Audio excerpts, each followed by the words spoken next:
whispering in this video. And shout out to my friend who wrote this report with me, and I know you're watching this now, so hello. Alright, so let's get started. I figured this might be boring enough report for you to fall asleep to,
most certainly be stifled.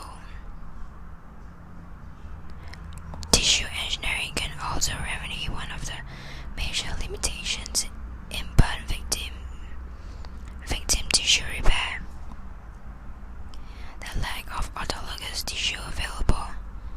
Recent technology included the development of bio-artificial skin that facilitates the treatment of patients with severe burn injuries and takes away the need for autologous tissue skin grafts. One example is Supratho, a skin substitute. According to a study done by Ali et al., Supratho significantly reduced the pain in split skin donor sites and second-degree burns. It promoted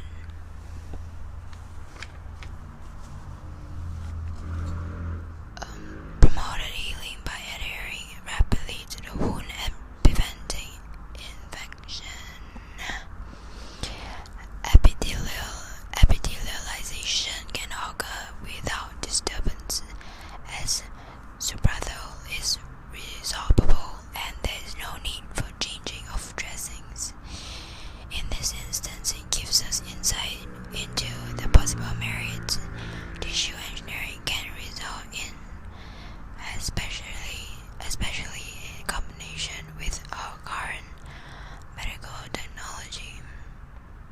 You know what? I just realized that this lighting is gonna give me some eye problems. It's really dark in here. Okay, moving on. The cons of tissue engineering. Like many scientific and clinical research fields, tissue engineering poses ethical considerations as well as limitations. In the case of using stem cells, the development of tissues typically starts with the harvest of embryonic or mature stem cells. The former is usually favored since embryonic stem cells are totipotent, meaning they can differentiate into unrestricted types of specialized cells. Extraction of embryonic stem cells causes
themselves from the embryos does not rob any potential of human life.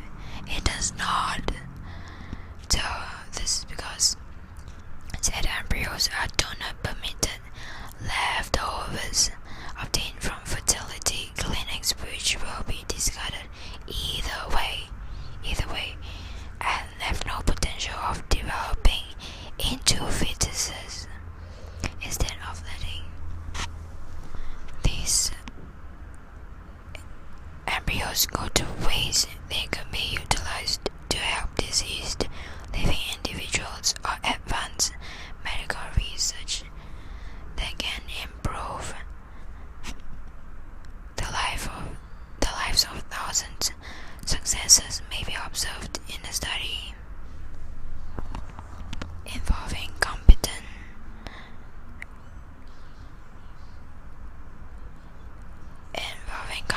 allogenic valves, where 15 human allogenic femoral vein segments were obtained and engineered, decellularized DC and recellularized RC. After RC, endothelial and smooth muscle cells repopulated the lumen valves. This sets the precedence for future research. Side note, don't ask me what that means because I don't know myself.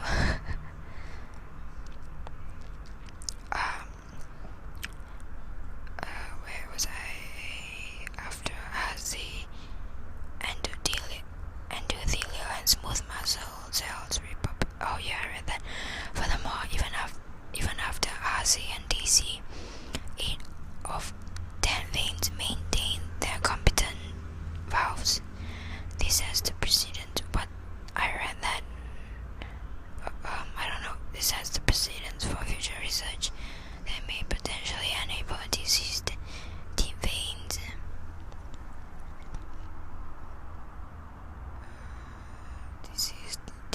To be replaced.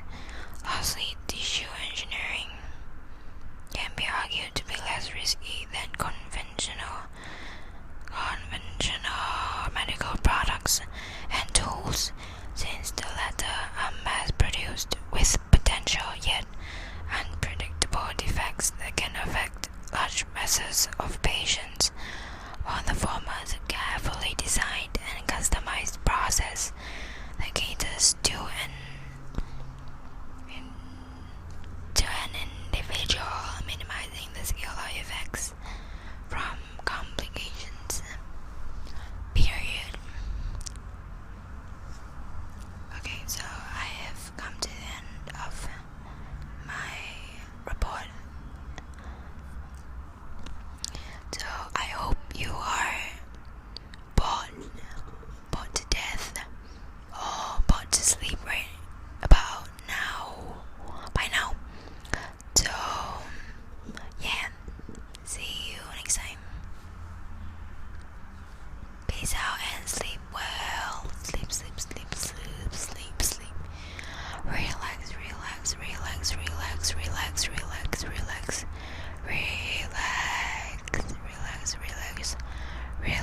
Relax. Sleep. Take care of yourself.